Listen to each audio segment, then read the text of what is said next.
ফরজ গোসল করার পদ্ধতি হলো, আপনার গোসল ফরজ হলে বাথরুমে গোসলখানায় গিয়ে সর্বপ্রথম আপনার শরীরের যে জায়গায় নাপাক লাগছে বা কাপড়ের যে জায়গায় নাপাক লাগছে সেই জায়গাটা কি করা, পরিষ্কার করে নেওয়া আগে। যদি আপনার জায়গাটা চিহ্নিত থাকে যে এই জায়গাটা নাপাক লাগছে, ওই জায়গাটা ধুয়ে ফেলান। এরপরে নামাজের জন্য যেভাবে আমি অজু করছি সেভাবে অজু করা।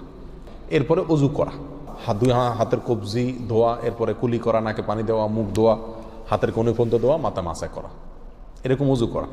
অজু করার পরে এবার আপনি গোসল করেন। সেটা শাওয়ার দিয়ে আপনি মাথার উপরে পানি ঢেলে হোক আর আপনার মগ দিয়া হোক, যেভাবে হোক আপনি গোসল করেন। গোসল করা শেষ হয়ে গেলে, গোসল করে যখন বের হয়ে যাবেন, তখন যাওয়ার আগ দিয়া ওই যে পাও দেওয়া বাকি আছে হুজুর, যাওয়ার আগ দিয়া পায়ের ওখানে পানি ঢেলে টাকনো পর্যন্ত পাও ধুয়ে ফেললেন, বাস গোসল হয়ে গেল।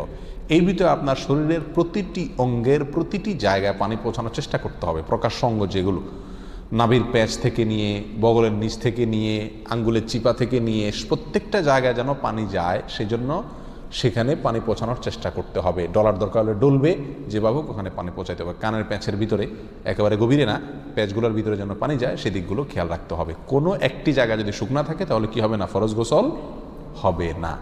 অতএব পরিপূর্ণ শরীর যাতে ধোয়া হয় সেদিকটা খেয়াল রাখতে হবে। নেল পালিশ ইত্যাদি বা কোনো রং টং ইত্যাদির কারণে যদি কোনো আবরণ থাকে শরীরের উপরে, তাহলে সেগুলো সরা নিতে হবে, তা না হলে কি হবে না, ফরজ গোসল আদায় হবে না।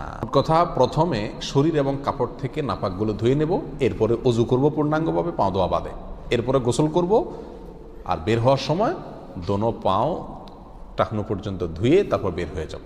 এই গোসলের সাথে আমার অজু হয়ে গেল। এই গোসলের পরে আর কি করার দরকার নাই, অজু করার দরকার নাই। অনেকে গোসলের পরে অজু করেন, এটা কোনো প্রয়োজন নাই। তবে কেউ যদি গোসল করা অবস্থায় তার পেশাব চলে আসে, অনেকে আছে পানির স্পর্শ লাগলে পেশাব বেশি আসে, তো গোসল করা অবস্থায় যদি তিনি পেশাব করে দেন বা অজুভঙ্গের কোনো কারণ তার ভিতরে আসে, তার বায়ু ছাড়লেন, তাহলে তো সেক্ষেত্রে অজু যেটা শুরুতে করছিল ওইটুকু তো আর নাই। তাহলে তাকে আবার কি করতে হবে, নতুন করে গোসলের পরে অজু করতে হবে। এই হলো মোটামুটি ফরজ গোসলের পদ্ধতি।